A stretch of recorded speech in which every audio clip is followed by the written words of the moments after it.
ആവർത്തന പുസ്തകം 32-ാം അധ്യായത്തിലാണ്. 32-ാം അധ്യായത്തിന്റെ 10-11 വാക്യങ്ങളൊന്ന് വായിക്കാമോ? താൻ അവനെ മരുഭൂമിയിലും ഓളി കേൾക്കുന്ന ശൂന്യപ്രദേശത്തിലും കണ്ടു. അവനെ ചുറ്റി പരിപാലിച്ചു, കൺമണി പോലെ അവനെ സൂക്ഷിച്ചു. കഴുകൻ തന്റെ കൂടനക്കി കുഞ്ഞുങ്ങൾക്ക് മീതെ പറക്കും പോലെ താൻ ചിറക് വിരിച്ച് അവനെ എടുത്ത് തന്റെ ചിറകിന്മേൽ അവനെ വഹിച്ചു. അതിന്റെ ഇപ്പോൾ വായിച്ച വാക്യത്തിന്റെ 10-ാമത്തെ വാക്യത്തിൽ രേഖപ്പെടുത്തിയിരിക്കുകയാണ്, താൻ അവനെ മരുഭൂമിയിലും ഓളി കേൾക്കുന്ന ശൂന്യപ്രദേശങ്ങളിലും കണ്ടു. അവനെ ചുറ്റി പരിപാലിച്ചു, കൺമണി പോലെ സൂക്ഷിച്ചു. ഹല്ലേലൂയ. ഈ മെസ്സേജ് ഞാൻ പറഞ്ഞുകൊണ്ട് നിൽക്കുമ്പോൾ ദൈവത്തിന്റെ പരിശുദ്ധാത്മാവ് വിശ്വസിക്കുന്ന ആ കുടുംബത്തോട് പറയുന്നു, ഈ ഒരു സാഹചര്യത്തിന്റെ നടുവിൽ സ്വർഗത്തിലെ ദൈവം നിന്നെ ചുറ്റി പരിപാലിക്കും. ഒന്ന് ഏറ്റെടുക്കാവോ? കണ്ണിന്റെ കൃഷ്ണമണി പോലെ നിന്നെയും നിന്റെ തലമുറയും ദൈവം സൂക്ഷിക്കും. ദൈവസഭയെ ദൈവം സൂക്ഷിക്കും. വിശ്വസിക്കുന്ന രാമീൻ പറഞ്ഞേ. സക്കറിയ 2:5 നാം വായിക്കുന്നത് പോലെ അവൻ നമുക്ക് ചുറ്റും തീമതിലായിരിക്കും. സക്കറിയ 9:8 വായിക്കുന്നത് പോലെ അവൻ നമുക്ക് ചുറ്റും പട്ടാളമായി ഇറങ്ങി വരും. ഇതിന്റെ 11-ാമത്തെ വാക്യത്തിൽ പരിശുദ്ധാത്മാവ് രേഖപ്പെടുത്തിയിരിക്കുകയാണ്, ഹല്ലേലൂയ, താൻ അവരെ മരുഭൂമിയിലും സ്തോത്രം എന്ന് വായിച്ച പാസ്റ്റർ. താൻ അവനെ മരുഭൂമിയിലും ഓളി കേൾക്കുന്ന ശൂന്യപ്രദേശത്തിലും കണ്ടു. അവനെ ചുറ്റി പരിപാലിച്ച് കൺമണി പോലെ അവനെ സൂക്ഷിച്ചു. 11-ാമത്തെ വാക്യം, കഴുകൻ തന്റെ കൂടനക്കി കുഞ്ഞുങ്ങൾക്ക് മീതെ പറക്കും പോലെ താൻ ചിറക് വിരിച്ച് അവനെ എടുത്ത് തന്റെ ചിറക്. കഴുകൻ തന്റെ കൂടനക്കി കുഞ്ഞുങ്ങൾക്ക് മീതെ പറക്കുന്നത് പോലെ താൻ ചിറക് വിരിച്ച് അവനെ എടുത്ത് തന്റെ ചിറകിന്റെ മേൽ അവനെ വഹിച്ചു. ഇതാ ഒരു തള്ള കഴുകനോട് സ്വർഗത്തിലെ ദൈവത്തെ സമാന്തരപ്പെടുത്തുകയാണ്. കഴുകൻ എങ്ങനെയാണ് കൂടുണ്ടാക്കുന്നത്? കഴുകൻ കൂടുണ്ടാക്കുന്നത് താണപ്രദേശങ്ങളിലല്ല, ഏറ്റവും ഉയർന്ന പ്രദേശത്തിലാണ്, വളരെ റഫായിട്ടുള്ള പ്ലേസുകളിലാണ്, ഏറ്റവും ഉയരത്തിലാണ്, പർവ്വതത്തിന്റെ മലയുടെ ഒക്കെ ഏറ്റവും മുകളിൽ, ഏറ്റവും ഹൈറ്റുള്ള വൃക്ഷത്തിന്റെ ആർക്കും കയറി എത്താൻ കഴിയാത്ത രീതിയിലുള്ള, ഈസി ആയിട്ട് കയറാൻ കഴിയാത്ത വൃക്ഷത്തിന്റെ മുകളിൽ, വലിയ മലകളുടെ മുകളിൽ കഴുകൻ കൂടുണ്ടാക്കും. വളരെ റഫായിട്ടുള്ള വലിയ കമ്പുകളും ചുള്ളിക്കമ്പുകളും ഒക്കെ വെച്ചിട്ടാണ് ഈ കൂടുണ്ടാക്കുന്നത്. എന്നിട്ട് അതിന്റെ മുകളിൽ തന്റെ തൂവലുകൾ പൊഴിച്ചിടും, വളരെ സോഫ്റ്റ് ആക്കി മാറ്റും, സോഫ്റ്റ് മെറ്റീരിയൽ ആക്കും.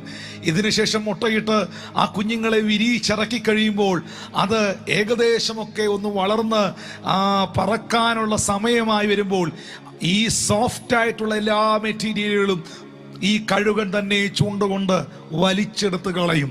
എന്നിട്ട് ആ റഫായിട്ടുള്ള ആ പ്രതലത്തിനകത്ത് ഈ കുഞ്ഞുങ്ങൾ കിടക്കുമ്പോൾ ചെറിയ ചെറിയ കമ്പിന്റെ മുനകളൊക്കെ കൊള്ളുമ്പോൾ ചെറുതായിട്ടൊന്ന് വേദനിക്കും. ഹല്ലേലൂയ. എന്നിട്ട് അവിടം കൊണ്ടും തീരുന്നില്ല. അല്പം പറക്കമുറ്റുന്ന സമയത്ത്, പറക്കാറാകുന്ന സമയത്ത് ഈ കുഞ്ഞുങ്ങളെ കൊത്തിയെടുത്തുകൊണ്ട് അല്പമായി ഉയരത്തിൽ പറക്കും. പറന്നിട്ട് ഈ കഴുകൻ ചുണ്ടിൽ നിന്ന് ഈ കുഞ്ഞിനെ അങ്ങ് വിടും.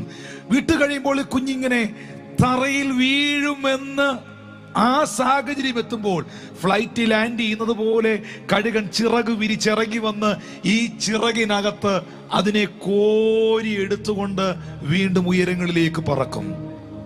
സ്വർഗത്തിലെ ദൈവം പറയുകയാണ്, ഇങ്ങനെയാണ് നമ്മളെയും ദൈവം നടത്തുന്നത് ചില സമയങ്ങളിൽ. എന്ന് പറഞ്ഞാൽ എന്താ? ഈ എയറിൽ കാക്കയെ പോലെ ആകാനും കോഴിയെ പോലെ ആകാനും, സ്തോത്രം, അതിനെ പോലെ പറക്കാനല്ല.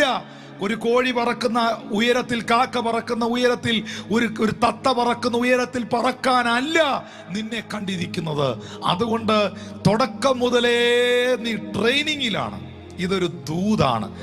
ആർക്കുമില്ലാത്ത ട്രെയിനിങ്,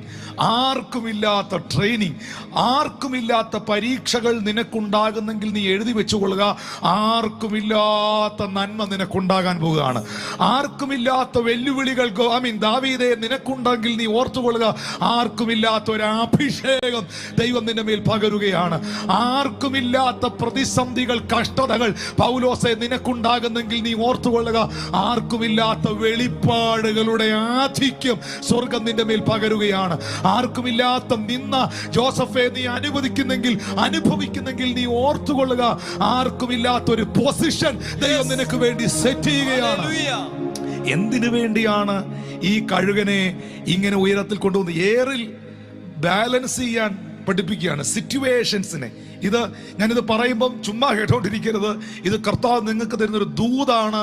സിറ്റുവേഷൻസിനെ, സാഹചര്യങ്ങളെ, അറ്റ്മോസ്ഫിയറിനെ, അതിനെ അതിജീവിക്കാൻ, ആ സിറ്റുവേഷൻസിനെ അതിജീവിക്കാൻ, കാറ്റിനെ അതിജീവിക്കാൻ, എതിരെ വരുന്ന പ്രതിസന്ധിയെ അതിജീവിക്കാനുള്ള ട്രെയിനിങ് ആണ്.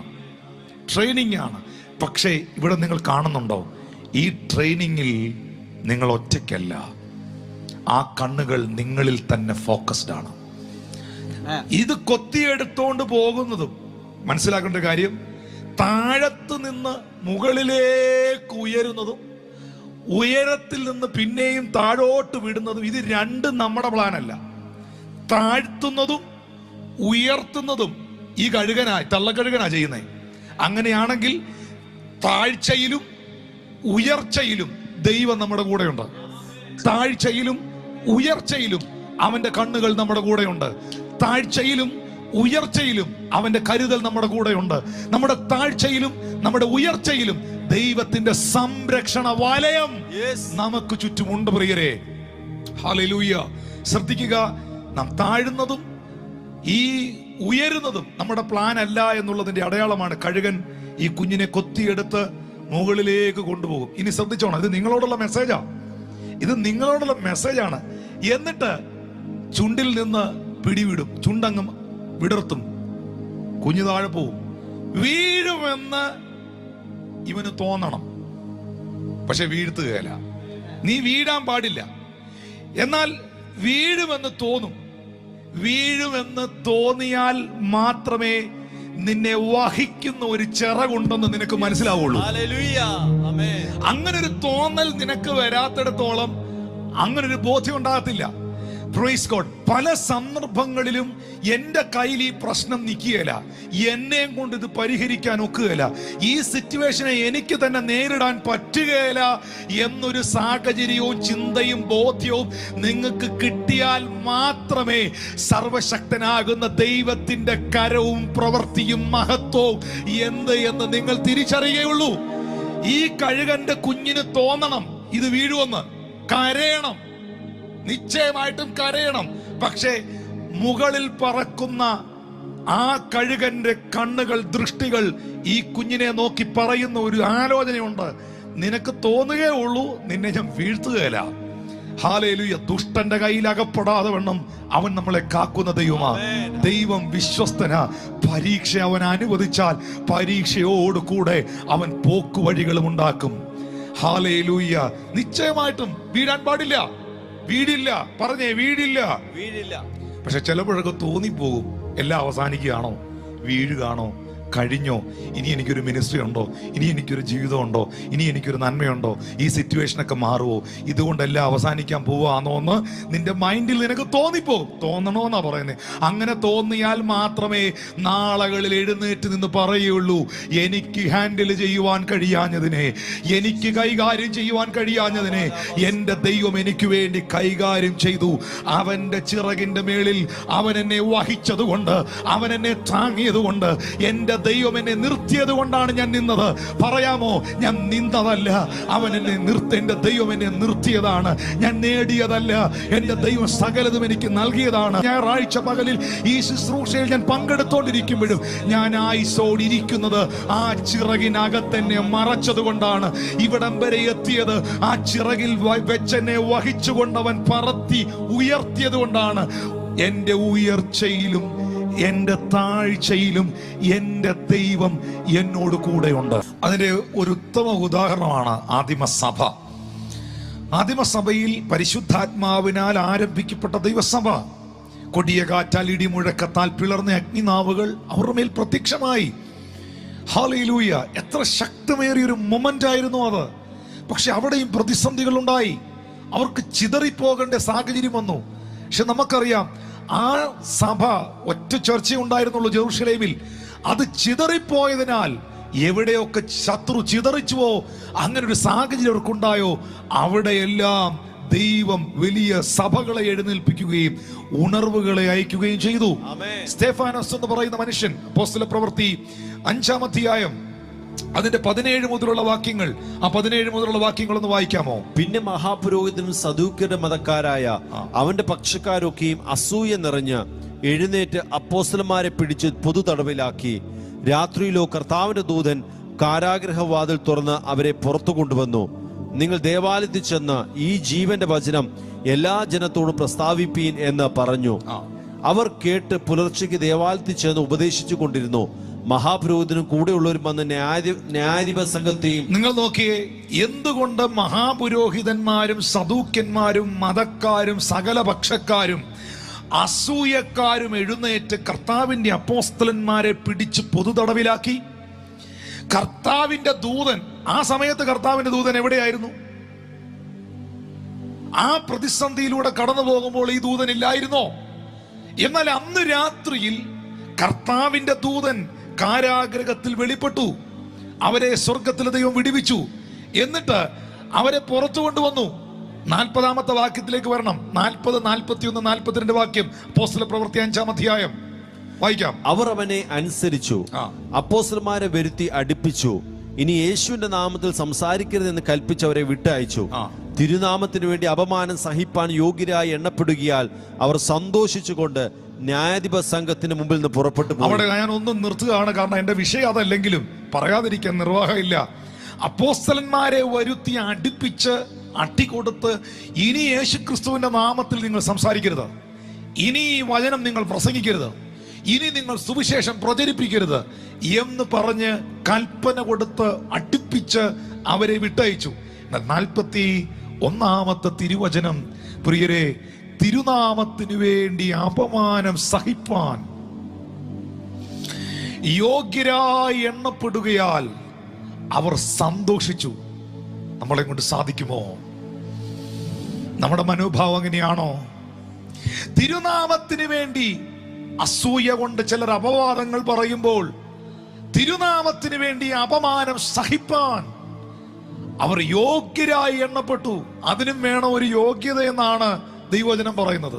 അതിനും വേണം ഒരു യോഗ്യത. അപവാദവും അപമാനവും കേൾക്കാനും വേണം ഒരു യോഗ്യത. കാരണം ഫലമുള്ള വൃക്ഷത്തിലേ എറിയുള്ളൂ. ഹല്ലേലൂയ. അതുകൊണ്ട് അവർ സന്തോഷിച്ചു. ന്യായാധിപതി സംഘത്തിന്റെ മുമ്പിൽ നിന്ന് അവർ പുറപ്പെട്ടു പോയി.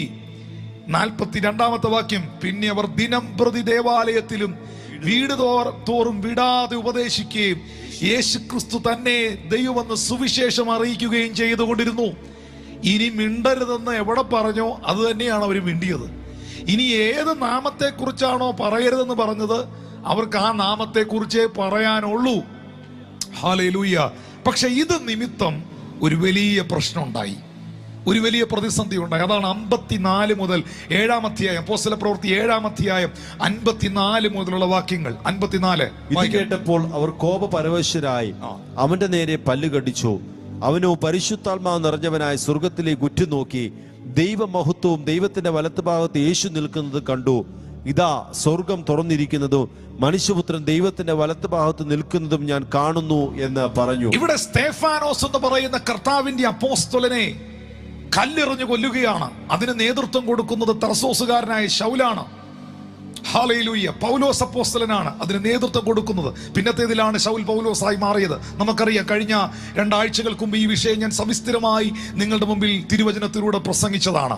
ശ്രദ്ധിക്കണം പ്രിയപ്പെട്ടവരെ, ഈ ഒരു സംഭവം അവിടെ നടക്കുമ്പോൾ, ഈ ഒരു വലിയ പ്രതിസന്ധി സ്തേഫാനോസിനുണ്ടാകുമ്പോൾ, അവർ കോപപരവശരായി അവന്റെ നേരെ പല്ല് കടിച്ച് കടന്നു വരുമ്പോൾ 55-ാമത്തെ വാക്യം, അവനോ പരിശുദ്ധാത്മാവ് നിറഞ്ഞവനായി. ഒരു കൂട്ടം ആൾക്കാർ ചുറ്റും കോപം കൊണ്ട് നിറയുമ്പോൾ, എതിരെ പല്ല് കടിച്ച് കാണിക്കുമ്പോൾ, നിന്നെ ഇപ്പൊ കൊല്ലുവടാന്ന് പറയുമ്പോൾ, ഈ മനുഷ്യന് അവരുടെ നടുവിൽ എങ്ങനെ പരിശുദ്ധാത്മാവിൽ നിറയുവാൻ കഴിയും? പരിശുദ്ധാത്മാവ് ഉള്ളവന് പരിശുദ്ധാത്മാവിൽ നിറയാൻ കഴിയും. അവൻ പരിശുദ്ധാത്മാവ് നിറഞ്ഞവനായി നാട്ടുകാരെ നോക്കിയെന്നല്ല, കൂട്ടുകാരെ നോക്കിയെന്നല്ല, എന്നെ ആര് സഹായിക്കുമെന്ന് അവരെ നോക്കിയെന്നല്ല, അവൻ സ്വർഗത്തിലേക്ക് നോക്കി.